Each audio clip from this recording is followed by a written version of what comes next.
Had lots of fatigue. I hurt everywhere. I'd been into doctors to see what could possibly be wrong, and nobody could diagnose me. So Lyme disease, it's one of the most controversial illnesses in the history of medicine.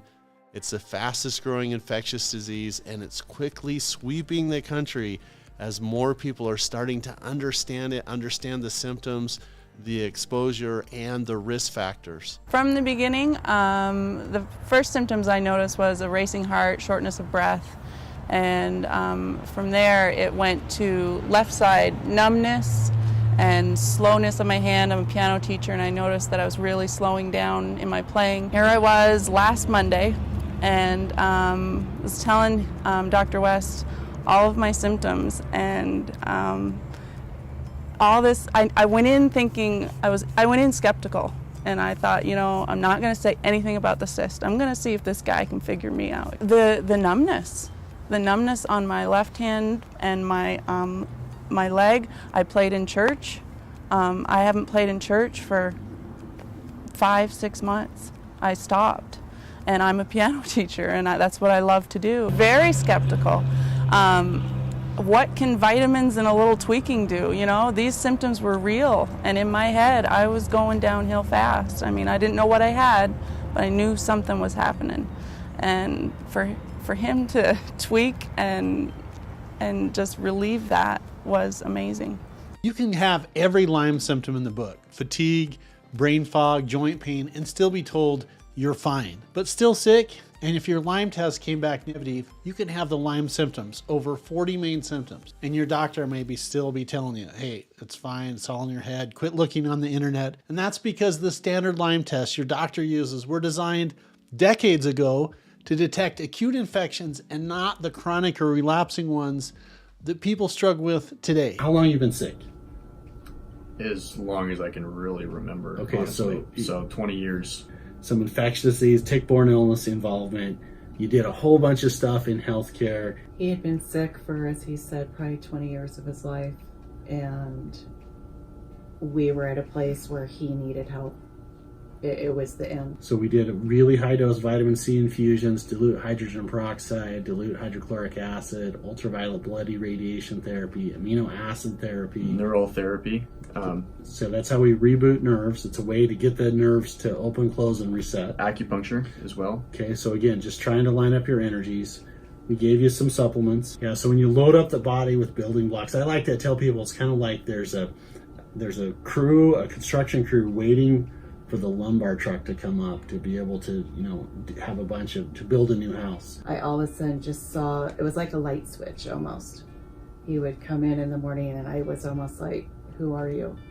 And emotionally he was in a better place, and I could tell physically, definitely he was in a better place. Let me ask you something. Have you ever been told your labs look normal, but you still feel awful? You're tired all the time, you're inflamed, your brain is foggy, maybe your body just keeps feeling off and you keep hearing, everything looks fine. If that's you, I want you to know this: you're not crazy and you're not imagining. It took me over a year to get diagnosed. And so the first thing they were saying, it was fibromyalgia. Well, possibly it might be an autoimmune disease. When all of that basically came back negative, my physician that I'm currently seeing basically said, oh man, I hope it's not Lyme disease, because if it is, there's nothing I can do for you because you're in the chronic stages, according to guidelines. You came here how long ago? Over a year ago now, I think. Okay, so it's about a year. And from the time that you started to now, you marked on your paperwork that you were a percentage better. What was it? Today, Yeah. 65%. Okay, better. so, and then what does that allow you to do? Because I know it's not 100%. You still have work to do. Still but got work to do. What can you do now? So I'm able to cook my own meals. So I'm able to cut up vegetables now. I started physical therapy, so I can walk back and forth in a pool, which would have been absolutely impossible a year ago. And I only have to sleep 2 hours a day as opposed to basically all day. What I want people to realize about Lyme disease is it is very prevalent and it's hard to diagnose. And a lot of doctors just don't recognize it. There isn't the knowledge base and understanding out there. So keep searching for answers and keep pushing for better testing and patient and physician education.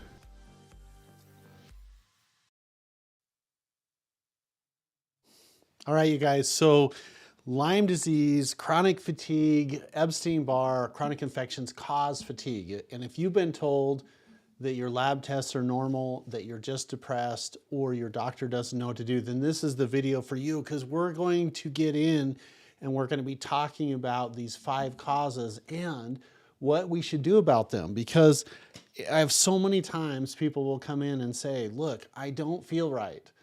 And I tell my doctor, and it's a round peg that they're trying to put into a square hole. And so this is accumulation of 26 years of experience of saying, hey, if you don't feel right, here's what you should do. And this is not a Me Too Lyme Lyme video. This is a differentiation of some things that you can do to beat this. We have a t-shirt in the office that literally says, I am the hero of my own story. And so fatigue is not really a biologic thing. What it is it's a signal that tells you that things aren't right. So here are the things that I wanted to share with you. The first thing is fatigue is not necessarily a diagnosis, but it should be. Because here's what happens. When your body runs out of energy, you get sick. So you're borrowing from organs and tissues, your muscles, your ligaments, and you don't feel very well. And so what happens is that the body is like always running behind. It's always trying to catch up. It's always looking for kind of the next stimulant. Is it caffeine? Is it sugar? Is it alcohol? Is it nicotine? Is it, stress? And I feel that some people with chronic illness don't do this on purpose. But if you have a chronic illness person in your ecosystem, maybe this is a little insight into understanding them. Sometimes people have to generate some type of crisis just so that they can function. So sometimes it's a little bit of self-abuse, and I put it in air quotes because it's not like that they're, cutting themselves or something like that. It's, hey, I'm not gonna eat, or I'm gonna do this, because the body, if it's stressed, it gives you a little bit of epinephrine and adrenaline, and so what happens is you can cope. Well, unfortunately, some people aren't recognizing that they do this. And this isn't for all people, but I just had a workup 2 days ago with someone that says, look, I kind of manufacture things in my relationships, not because I want to be unhappy, but because it gives me a little bit of energy. I thought it was an unbelievably honest assessment of what's happening. So people run out of energy. And sometimes they go to the joints and we get arthritis because they're pulling off the glycoproteins and the matrix and everything off of the joints. Sometimes we go and we pull it out of the fascia, and so we have mixed connective tissue disease type of diagnosis, but it's because we're pulling resources from that area. Sometimes it's hormones. So here are the 5 causes of fatigue. The first 5 fatigue is the immune system overdrive. And I quote this frequently. It's the British Journal of Medical Practitioners that says chronic infection leads to neurodegenerative, neurobehavior, autoimmune, psychiatric, and fatigue. So it's these energy, it's diverted from healing, and what it is it's just trying to survive. And what happens is the standard blood tests, they don't really measure immune system energy or immune system output. And so what happens is they'll say normal, but normal doesn't mean no symptoms. It doesn't mean efficient. It just means, hey, this white blood cell count and this neutrophil count and this lymphocyte count. So white blood cells is how your immune system is responding.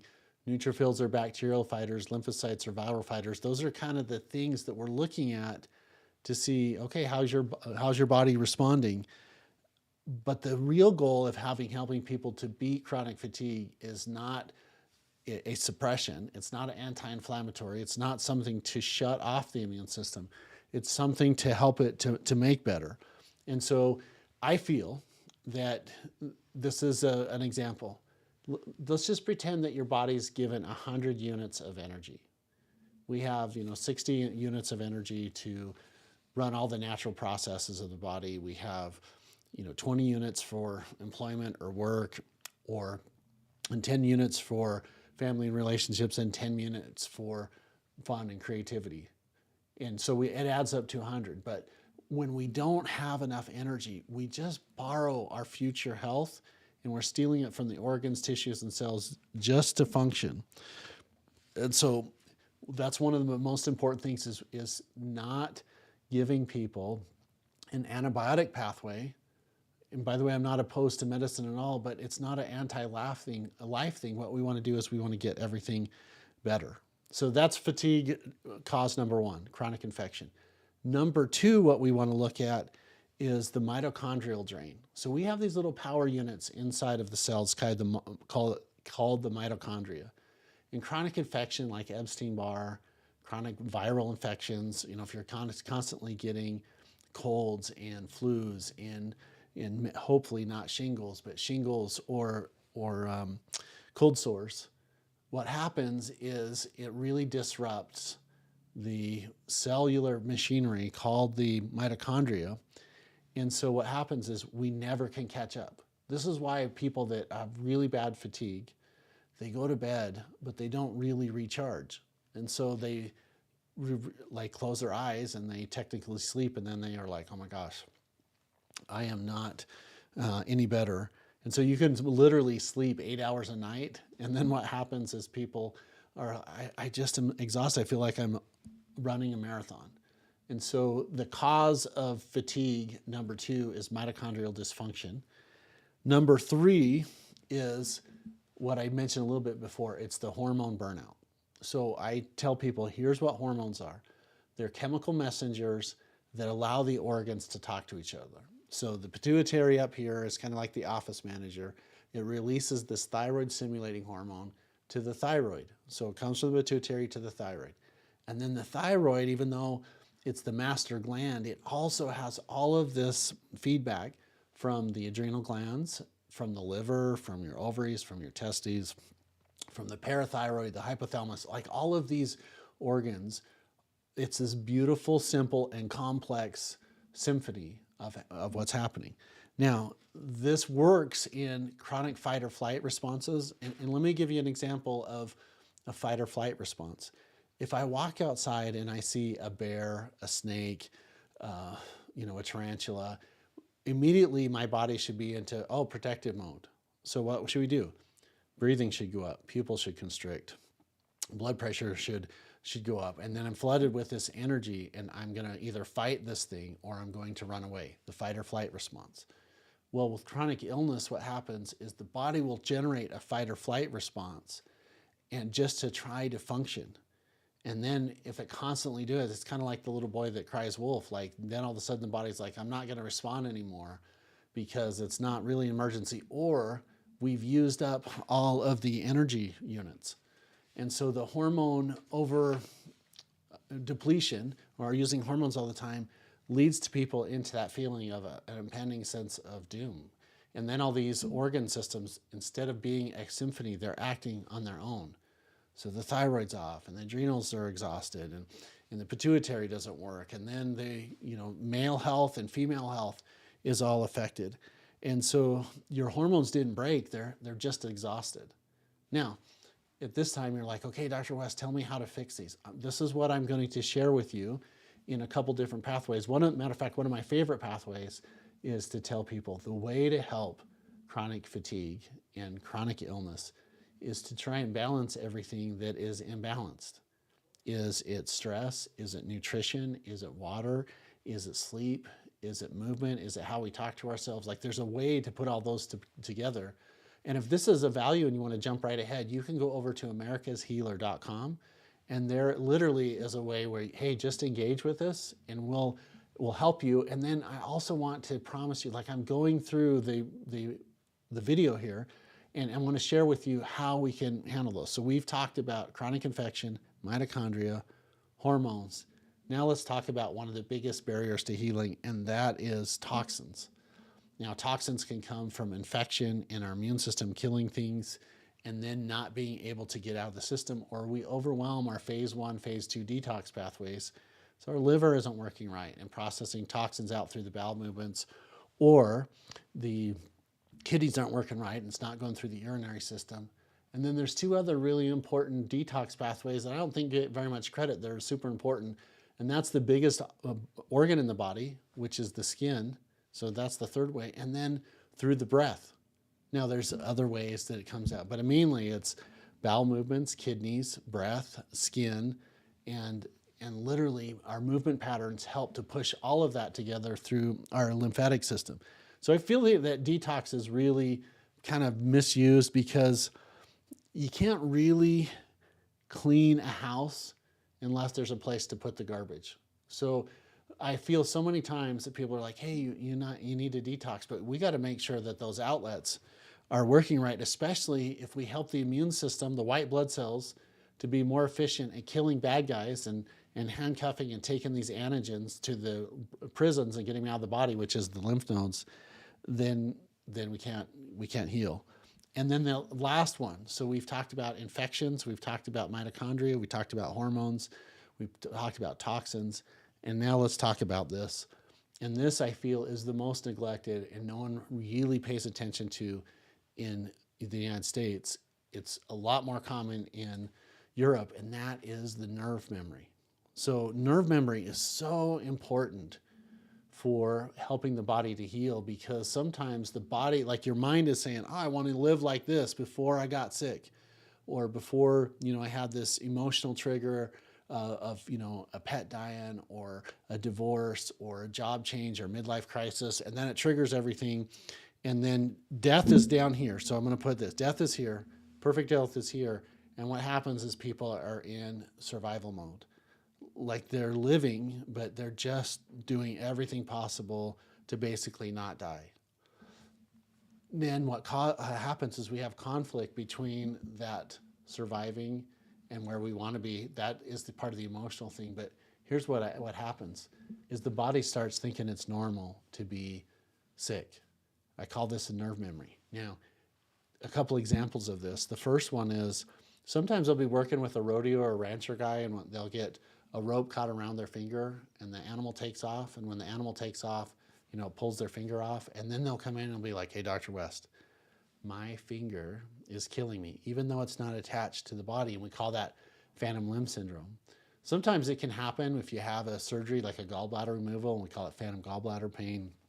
Or another one is sometimes we have an infection like shingles. You'll get a rash around the torso or up on the head or on the leg, and then the infection goes away, but the nerve's been damaged, and so it hurts all the time. And it's a really tough and painful condition called post-herpetic neuralgia. But chronic illness can touch the nervous system, and then people don't get better. And then, unfortunately, sometimes they get mislabeled as, oh, well, you're a hypochondriac, or you're a malingerer, or you have supratentorial syndrome, or you just need to toughen up. And what happens is the physiology is in balance, and the person that is being told that is literally everything's not coordinated. We have 5 causes of fatigue.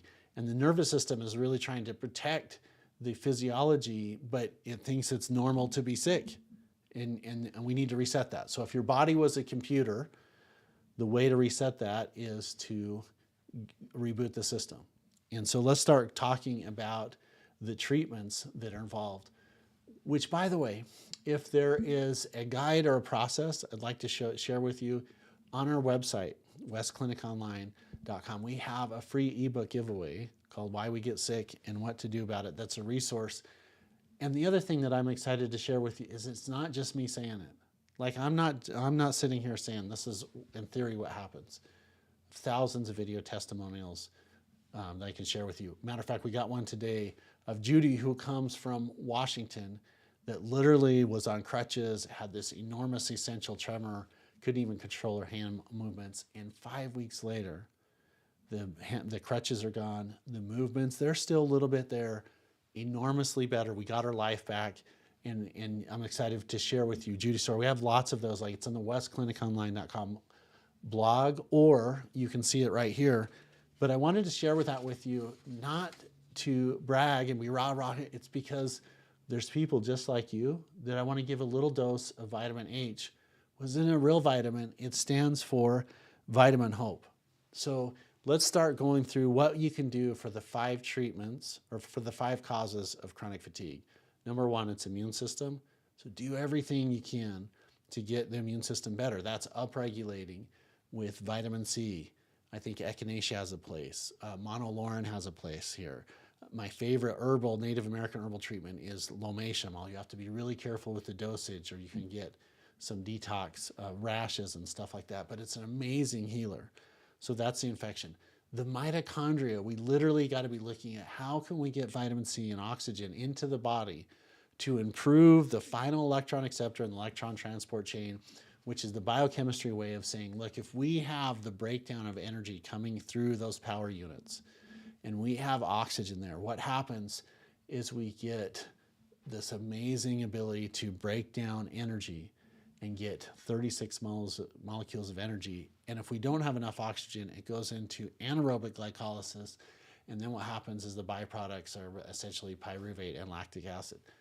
What I'm trying to say is one pathway leads to energy. One pathway really is inefficient in lactic acid.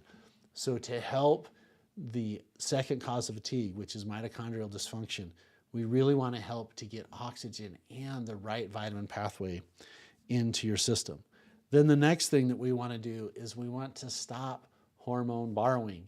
We want to balance the hormones. Now, so many times people come in and say, here's my hormone tests, Dr. West, and I'll say, well, test it through the blood. I think it's better if we test it through a standing lying blood pressure and pulse rate comparison. They call that Ragland's test. That's number one. And then number two is to test the salivary hormones, because they're not bound to transport molecules. And when you do that, what happens is now we have a really accurate assessment, and we can have this look into your hormone system and really know, okay, do we have enough DHEA, adrenal hormone? Do we have enough testosterone? Do we have progesterone?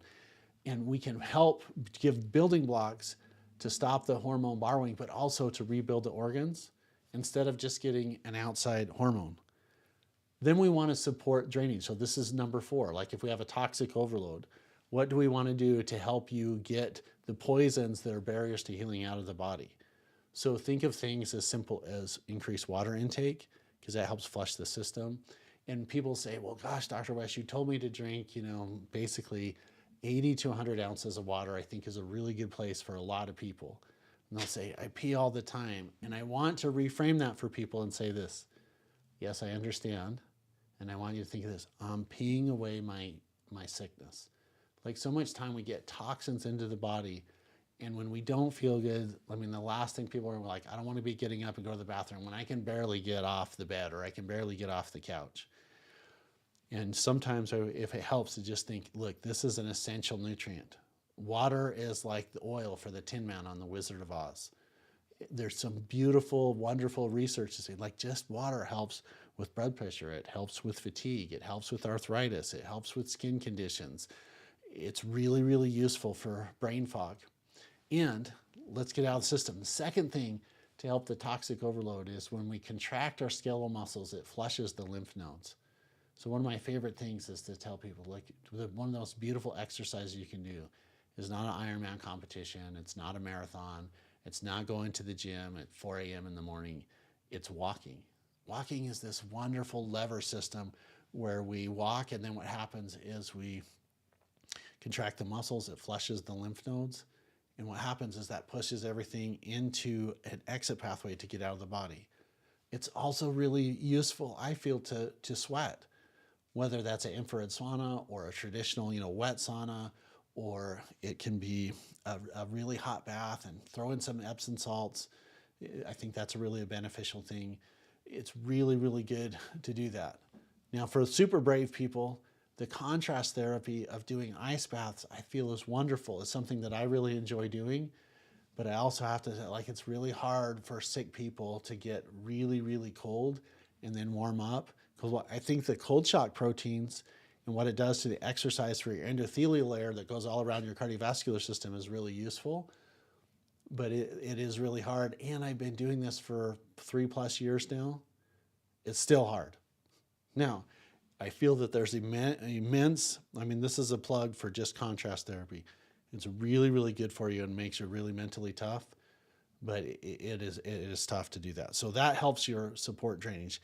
And then the last one The best way to calm the nervous system, number one, is we have to have a pathway for anxiety and fear casting, which is our mind gets overactive and then it says, why did I get sick? Why me? How come I do things differently than my spouse? I eat perfectly. I get my body on a schedule. And he or she doesn't do that, and they're bulletproof, and it doesn't happen. Now, I have to remind people when they say, well, do you really want your partner or your spouse sick? And they're like, no, but it just feels like I feel all of the rules, and they don't. There's no justice in the world. And my response is maybe not. But I do know that the perfect recipe to be unhealthy is to get into comparison syndrome. When we get into comparison syndrome, we start comparing our low levels, where we're not feeling very good, to where people are feeling, they look like they have this perfect life. By the way, I don't think anybody has a perfect life. You just don't know that person very well, or you're not seeing them, or the battles that they're going through over there. But what I would say instead is, to the extent that we can really help get rid of comparison syndrome, it really helps us to make healthy. And here's one of the best things that I found to do that, of being on the earth 53 years. When you practice the art of gratitude, what it does is it really helps to ground you. And it really makes it difficult for you to get into comparison syndrome. And then what happens is, when you're not in comparison syndrome, you have a chance to be healthier and to be happier. Now, my ultimate way to help restore the nervous system is either acupuncture. I really like neural therapy. This is one of the things that if I could wave a magic wand and do something in healthcare, I would really have a lot more people doing neural therapy, because when you do that, it makes the nerves open, close, and reset. All right, you guys, that is the 5 reasons of chronic fatigue: immune system, mitochondrial health, hormone borrowing, toxins, and the nerve system memory. And then I wanted to talk about what helps them to be better. Help with your immune system. Get more water, get muscle skeletal contractions to help the immune system, hormone testing, hormone building blocks, hot baths, contrast therapy, and then nerve reset therapy. Now, if this is a value to you, well, here's what I would love for you to do. Subscribe, like, share the video, and more importantly, you can go to americashealer.com and work directly with us. We have programs. If you're across the street or across the country, we have ways to help you. I am on a mission to help people beat their disease. I don't want you to live down here. I want you to live up here, and I want to help you to have the next year, which for us is turning into 2026. What we're going to do is make it healthy as possible. All right, you guys, I'm looking at some questions that I'm getting here live, and here's what it says. Dr. West, what is the single best thing that I can help with my immune system? Well, the single best thing is the thing that you need. Now, I'm not trying to be a smart aleck or not avoid your question, but that's where the test, don't guess protocol of our system comes in place, where we can literally do what's called whole nutrient profiles, and we can test and we can find exactly what you're deficient in, and then we create a program to do that. Now, sometimes people, it's not affordable to get that testing, and so then we do our very best guesstimate. And usually, vitamin C is a really powerful thing. Vitamin D, vitamin A, zinc, all of those things are really important to help upgrade your immune system. The worst thing that you can do for everybody is to do nothing, because that's the guarantee that you have no chance of ever winning. And so when people say, what's the worst thing I can do? What's the worst supplement I can take? Nothing. What's the worst treatment I can do? Nothing. What's the biggest mindset shift? Nothing. Because that means nothing has a chance to change. Here's another one. Dr. West, I've been using allopathic, they don't say that. I've been using antibiotic therapy for years. It worked at first, now it doesn't work anymore. How come? Well, the reason it doesn't work anymore is because it hasn't changed the terrain. So antibiotics are anti-life therapy. They're this chemical that goes in and it kills bacteria. But if you ever seen that movie Jurassic Park, where they literally are saying we have these dinosaurs and we have them combined, they can't ever escape because they're missing an amino acid. I love that, and I love Michael Crichton's writings. And here's what I would say: that is, life finds a way. Same thing with the bacteria. The bacteria become resistant to the antibiotic. The way that you really help a difference for chronic fatigue, which is caused by infection, is you change the terrain. You change the the way that the body, the terrain, and when you do that, now the immune system can kick in and you can get rid of it. Dr. West, what do you think of lasers for detox therapy? I'm a big fan of light and energy. I mean, one of my favorite lights is the sun. The other lights, I really like red light therapy. We actually have some red lights that we recommend people have in their home medical office. And their home medical office is something that's part of our program that I tell people, look, these are the things that you should have in your office that are really good, that really help your lymphatic system, that really help your energy system, that really help your ability to have oxygen into your system, that change the electromagnetic frequency in the environment. In my opinion, I think those are really useful and helpful for people. All right, you guys, here is what I would, again, if I would love for you to join me on a mission. If this was valuable, like and subscribe. If it's really valuable, share it with someone. If you want to work directly with us or be a part of our virtual program, go to americashealer.com. This is Dr. West, and I'll see you on the next video.